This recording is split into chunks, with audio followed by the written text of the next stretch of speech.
Hey, you! Julian shouted. Wanna play? I did not know what to answer. On the one hand, it's no big deal running for 10 minutes. On the other hand, any wrong move in my situation could be a final one. In any case, my attire wasn't suitable for this weather. If I played in winter boots and warm jeans, I would sweat like a pig, and playing barefoot without jeans would be simply unethical. Maybe another time, alright? I shouted in response, turned around and walked back. I was followed by Uliana's screams about my pants or about being a patsy or something like that. The evening was falling, making me tired and empty after a day wasted for no real purpose. I met some people, I guess. I came back to the square, sat down on a bench, and threw an exhausted sigh. I'll better sit here and wait for dinner. After all, it's easier to search for answers when you're not hungry. They do give food to people here, right? You know, it's curious how the simplest human needs can break the will to ponder on things, to strive for something. Example, I feel hungry right now, and I care much less about where I am or what is happening to me. Could great people also be affected by this? And in such case, how did Spartacus start the slave uprising in ancient times? I can only conclude that I am not a great person, and it does not really matter which mechanism do I serve as a gear. Society, Matrix, or weird pioneer camp. My thoughts were interrupted by the bells chiming from the loudspeaker on a light pole. It must be a dinner call. I headed towards the canteen. It was a good thing that I now knew where it was. Olga was there, standing on the porch. I stopped and looked closely at her, as if I were expecting something. She looked back at me for a while, but at last came closer. Simon, what are you waiting for? Come in already. Guess nothing bad can happen if I come with her. My stomach backed me up there. The two of us went inside. The canteen looked like a canteen. I had a chance to visit a factory canteen at some point in my life. This one was exactly the same, maybe a bit cleaner and more modern. Metal chairs and tables, glazed tiles on the walls and on the floor, unsophisticated tableware with occasional crack. Guess that's what a canteen in a pioneer camp is supposed to look like. So it is supposed to look okay. Simon, wait a moment, we'll find you a place to sit. She looked around the place. Tooch, hold right there. Olga shouted at Elisa, who was passing by. What's up with her clothes? Anything wrong with it? Indeed, her attire looks somewhat provocative. Get your uniform nice and neat right now. Alright. Elisa got her shirt tight and walked past, shooting up an unpleasant glare at me. So, where can we find you a place to sit? There weren't a lot of free seats. Go over there to Uliana. Yeah, it's fine, the food's already on the table too. I had no choice but to accept. In common language, cotoletta is a minced meat fried or baked in the shape of a ball or cylinder close to American patties. Compote is a drink made by boiling fresh or dried fruit in a large amount of water. Compote in French. Compote. Of course, there's probability that the cutlets were poisoned with curare. The mashed potatoes were generously seasoned with arsenic, and the glasses were filled with excellent antifreeze instead of compote. So it's like juice and like a hamburger.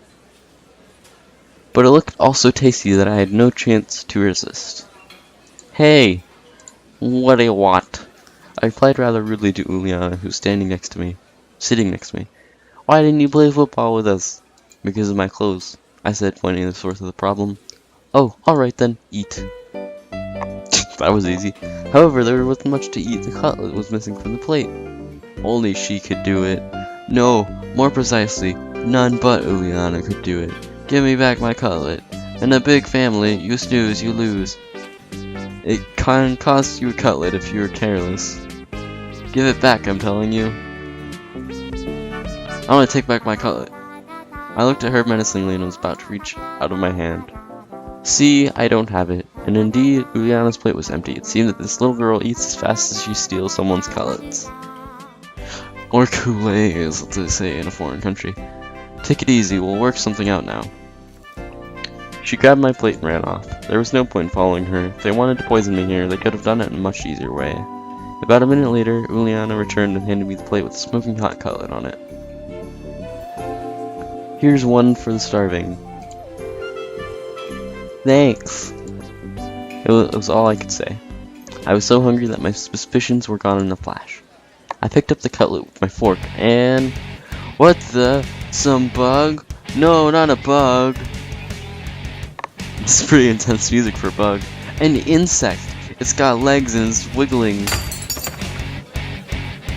The plate fell on the floor and broke into pieces. The chair hit me hard on my leg while falling. I've disliked insects since I was a child, but when these creepy crawlies appear on my plate, that's just way too much.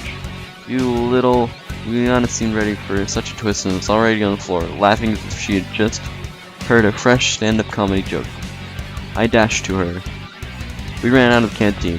We were just a few dozen meters apart, and I felt I would catch this little girl easily. We ran through the square, past the club's house, and ran into the forest path. I started to gasp for breath. I should have quit smoking, I guess. What?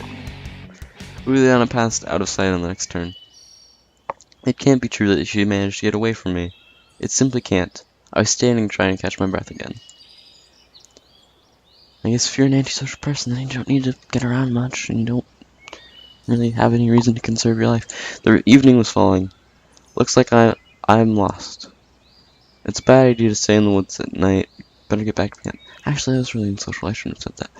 However, I had no clue which to go, whatever. What? Can I go? I had no clue which way to go whatsoever. Okay. Well, we gotta choose at random. Choose. I said choose.